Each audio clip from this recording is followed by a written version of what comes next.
మాతృదేవోభవ పితృదేవోభవ. నేను మీ శ్రీధర్.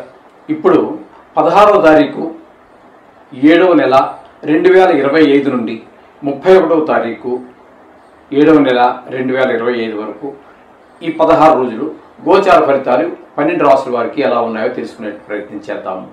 మిథున రాశి వారికి 16వ తారీఖు 7వ నెల 2025 నుండి 31వ తారీఖు 7వ నెల 2025 వరకు, అంటే ఈ 16 రోజులు, అంటే మనం మామూలుగా పక్షం అంటే 15 రోజులు, ఒక్కొక్క నెలలో అట్లా 16 వస్తుంటుంది, ఒక్కోసారి 15 వస్తుంటుంది. ఇప్పుడు ఇదే 7వ నెలలో తీసుకున్నారనుకోండి, మొదటి పక్షంలో 15 రోజులు వస్తుంది, రెండో పక్షంలో 31 రోజులు ఉంటే 16 రోజులు వస్తుంది. ఇది మీకు గమనించగలరని అనుకుంటాను.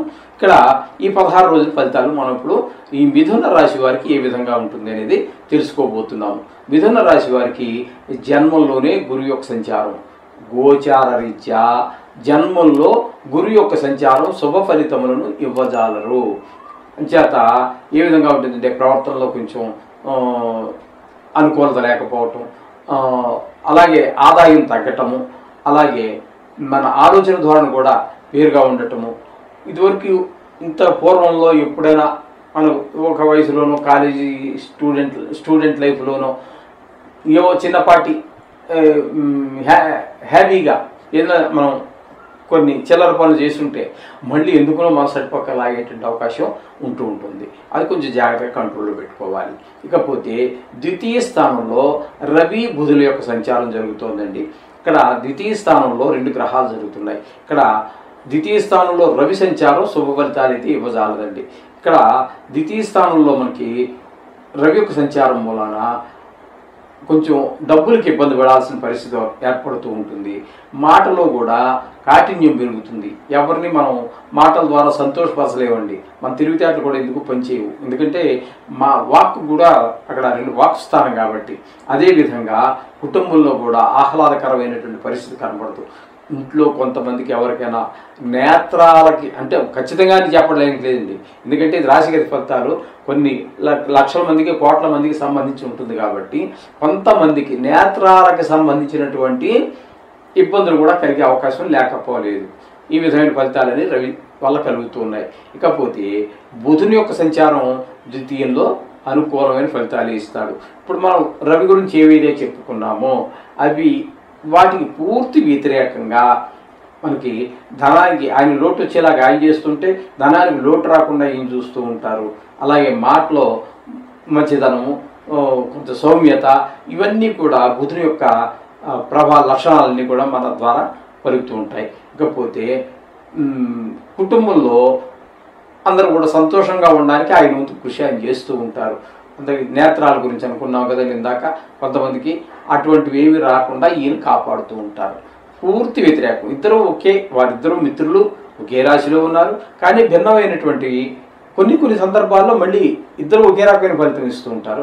ఇక్కడ మాత్రం రవికి ఇచ్చే ఫలితాలకి పూర్తి వ్యతిరేకంగా మంచి ఫలితాలు బుధులిస్తూ ఉన్నారు. ఇది గమనించుకోండి. ఇకపోతే ఈ మిథున రాశి వారికి తృతీయ చతుర్థ 2 స్థానాలలో కుజుని యొక్క సంచారం జరుగుతోంది. 26వ తారీఖు వరకు తృతీయ స్థానంలో సంచారం చేస్తున్నారు. ఈ తృతీయ స్థానంలో కుజుని యొక్క సంచారం మాత్రం చాలా మంచి ఫలితాలన్నీ ఉంటాయి. మీరు అడిగినా అడగకపోయినా, మీరు అడగకపోయినా కూడా మన మిత్రులు అనేటటువంటి వాళ్ళు మీ బాధను చూసి, లేకపోతే మీ అవసరాన్ని గమనించి కూడా వాళ్ళు మీకు సహాయపడేటువంటి అవకాశం ఉంటుంది. ఇరుగుపొరుగు వాళ్ళు కావచ్చు, ఆఫీసులో కావచ్చు, అలాగే వ్యాపార స్థలంలో కావచ్చు, ఉద్యోగ స్థలంలో కావచ్చు. అంత చక్కటి ఫలితాలన్నీ తృతీయ స్థానంలో కుజుని యొక్క సంచారం వల్ల కలుగుతూ ఉన్నాయి. అదే ఇంకా మిగతా 5 రోజులు మాత్రం చతుర్థ స్థానంలో సంచారం. చతుర్థ స్థానంలో ఉన్నప్పుడు మాత్రం ఇప్పుడు మనం తృతీయంలో చెప్పుకున్న వాటికి భిన్నంగా ఫలితాలు ఇస్తూ ఉంటాడు ఇదే కుజుడు. విద్య విషయంలో, భూమి విషయంలో, గృహ విషయంలో, వాహన విషయాల్లో కొన్ని ఇబ్బందులు ఎదురవుతూ ఉంటాయి. ఇంకా తృతీయ స్థానంలో కుజుడితో పాటుగా కేతువు కూడా సంచరిస్తూ ఉన్నారు. ఈయన కూడా చక్కటి ఫలితాలు. కుజుడు ఎలా అయితే మనం చెప్పుకున్నామో ఆ 11 రోజులు అందరూ తెలిసిన వాళ్ళు, తెలియని వాళ్ళు, మనస వాచ కర్మణ, ఆర్థికంగా కానివ్వండి, ఆర్థికంగా అంటే మనస్ఫూర్తిగా సంబంధించి, లేదా మ్యాన్ పవర్, అట్లా ఏది కావాలన్నా మీకు ఇవ్వడానికి ఎలా అయితే సిద్ధపడతారో అదేవిధంగా కేతువు కూడా ఇవ్వబడుతున్నాడు. ఇవ్వబోతున్నారు. అందుచేత ఈ తృతీయ స్థానంలో ఉన్నటువంటి ఇద్దరు కూడా పోటీగా మీకు సహాయం చేయడానికి సిద్ధంగా ఉన్నారు. కుజుడు కేతు ఇద్దరు కూడా ఎవరికి? మిథున రాశి వారికి. ఇకపోతే భాగ్యస్థానంలో రాహుగ్రహ సంచారం జరుగుతోందండి. భాగ్యస్థానంలో రాహుగ్రహ సంచారం అభిలషణీయం కాదు. అంటే అది మనకి శుభ ఫలితాలు అయితే ఇవ్వజాలదు. ఇక్కడ తండ్రి గారు లేదా ఆ వయసు ఉన్న వారికి కొంచెం ఆరోగ్య విషయంలో ప్రత్యేకమైన శ్రద్ధ తీసుకోవాల్సి ఉంటుంది. అలాగే మీరు ఏదైనా గుడికి గోపురాలకి వెళ్ళాలని ఉన్నా, లేకపోతే మొక్కుకుని ఉన్నా, మీరు ఈ 15 రోజుల్లో మీరు వెళ్ళలేనటువంటి పరిస్థితి. మీరు మానసికంగా, ఆర్థికంగా మీరు ఎంత సిద్ధపడి ఉండి టికెట్ బుక్ చేసేసుకున్నా, కాటేజీ బుక్ చేసుకున్నారు, టికెట్ బుక్ చేసుకున్నారు, దర్శనానికి టికెట్ బుక్ చేసుకున్నారు, అయినా కూడా సాధ్యపడదండి. ఏదో అనుకోని అవాంతరం వచ్చి మీద పడేటువంటి అవకాశం ఈ రాహు వల్ల కలుగుతూ ఉంటుంది. అంచేత మీరు గుడికి గోపురానికి కూడా వెళ్ళి ఆ మొక్కులు కూడా తీర్చుకోలేనటువంటి పరిస్థితి అంతా ఉంటుందండి ఇక్కడ. ఇకపోతే దశమ స్థానంలో శని భగవాన్ యొక్క సంచారం జరుగుతోంది. దశమ స్థానంలో శని భగవాన్ యొక్క సంచారం ఏ విధమైన ఫలితాలు ఉంటాయంటే, వృత్తిపరమైనటువంటి, ఉద్యోగపరమైన, వ్యాపారం అయితే వ్యాపారంలో, వీటన్నిటి విషయాల్లో ఏవో అడ్డంకులు కలుగుతూనే ఉంటాయి. ఆ వ్యాపారం ముందుకు నడవకుండా, కొంచెం అనుకున్నంత జరగకపోయినా శ్రమకి తగినంత ఫలితం కూడా దొరకదండి. మీరు కష్టపడదాం పోనీ అని మీరు మానసికంగా సిద్ధమై ఇంకో 2 గంటలు ఎక్కువ కూర్చున్నా, మీరు షాప్ తెరిచో, మరి లేకపోతే ఏ వృత్తి చేస్తున్నారో ఆ వృత్తిలోనో ఎంత కష్టపడినా కూడా అక్కడ శ్రమకి తగినటువంటి ఫలితాన్ని కూడా దొరకదండి. ఈ శని భగవాన్ యొక్క దశమ స్థానంలో ఉండటం వల్ల ఈ విధమైన ఫలితం ఆయన వల్ల వస్తుంటుంది. ఇకపోతే వ్యయ స్థానంలో శుక్ర భగవాన్ యొక్క సంచారం జరుగుతోంది. వ్యయ స్థానంలో శుభ ఫలితాలు ఇచ్చేటటువంటి ఏకైక గ్రహం శుక్రగ్రహం ఒకటేనండి. ఆ శుక్రగ్రహం వ్యయ స్థానంలో ఉన్నది. తద్వారా మీకు అనుకూలమైనటువంటి ఫలితాలు వస్తూ ఉంటాయి. ధనం బాగానే వస్తుంది. అలాగే మనోవిచారాలు, శత్రుభయాలు ఏమీ ఉండవు. అలాగే ఇంట్లో కూడా చాలా భార్యాభర్తల మధ్యన అన్యోన్యత బాగుంటుంది. అందులో ఏ విధమైనటువంటి సందేహం అక్కర్లేదు. అలాగే ధనం వద్దన్నా కూడా వచ్చేటటువంటి పరిస్థితి మనకి కనిపిస్తూ ఉంటుంది శుక్ర భగవానుడి వల్ల.